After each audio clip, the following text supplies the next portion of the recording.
Doom vivomus fuvamus Epicureans. This is the Marvel Epic Collection Podcast One-Shot Edition. I'm your host, Nick Smith, and I'm joined by...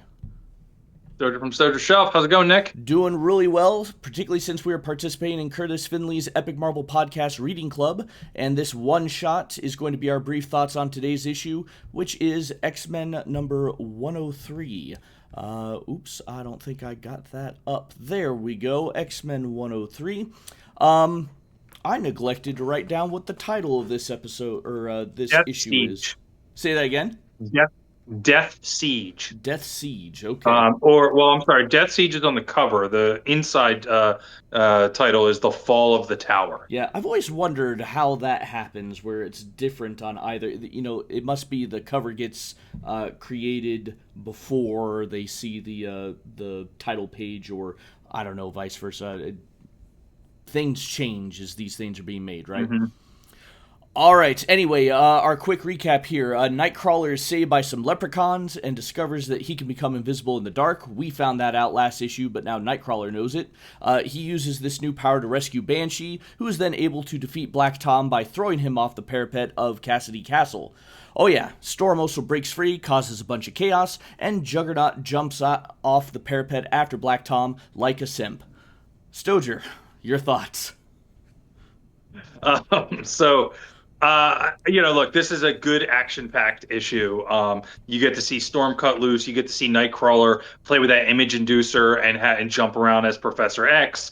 I could do without the leprechauns. I don't understand the leprechauns at all, other than we're in Ireland and we're just going to show leprechauns. But there's where I just kind of mentally skip over the leprechauns.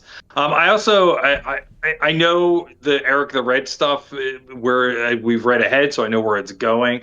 So the little teases of this connection to Eric the Red, I almost would have rather this been like its own thing. Like I don't feel like it needs to be connected to that overlying storyline, and I don't like where the reveal is for the Eric the Red. I feel like that's pretty weak. They've used that character a lot in X-Men history, and it's always just a random, like, oh my God, it's that person. It was Cyclops, for instance, the very first time. Later on in the 90s, it'll be Magneto, and I don't know if there's somebody in between who this person is and that Magneto reveal.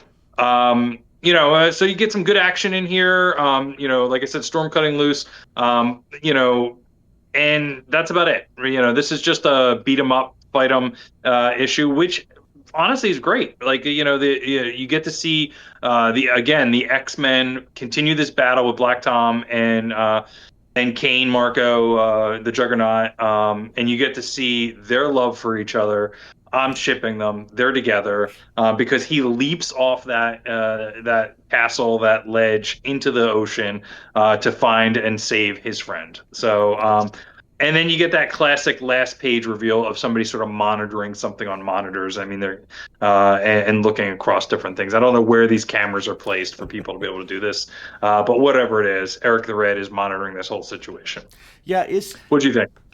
you know, my joking in the recap aside, I did really enjoy this one. Yes, it's a bit silly, particularly the leprechauns, as you say. There's really no need for leprechauns, but whatever, they're there. But still has some great moments, great character interactions. I particularly liked the interactions between Wolverine and Colossus, particularly when Colossus throws Wolverine up the wall. It was just silly, but again, it was fun. To the Black Tom and Juggernaut relationship, is last issue, or at least in this revamp, is this the first time we've seen Black Tom? Because I don't know, honestly. I get the impression I think he was revealed last in the last couple of issues. I think the big reveal was last issue. but There he's a was a tease the Claremont. issue before. Sorry, Yeah, I think he's a Claremont creation. I mean, I didn't look that up, but I think the whole idea of him sort of slowly being introduced.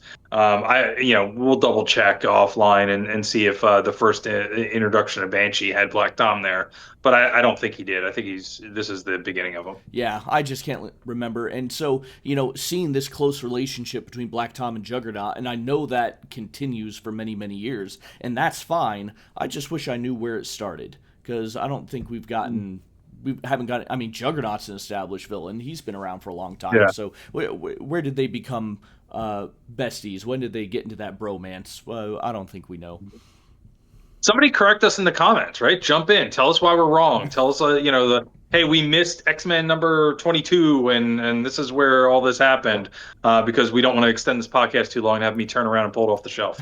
So, Yeah, no, fair enough. And like I said in the last episode, I think it's been a good 20 years since I've read a lot of this stuff, so I just plain can't remember. And I'm a teacher. I don't have time to go looking up all this stuff, right? We're busy men. Okay, anyway, if you've enjoyed our thoughts, obviously follow us on YouTube, where we're going to read, rate, and review a full Epic Collection trade paperback every other week. Thanks for watching. Stojr, do you have any final thoughts? no, I'm looking forward to the next issue. We get a good villain coming up, and this book kicks into high gear over the next couple issues. So I'm looking forward to it. All right, thank you very much. We'll see you guys again tomorrow.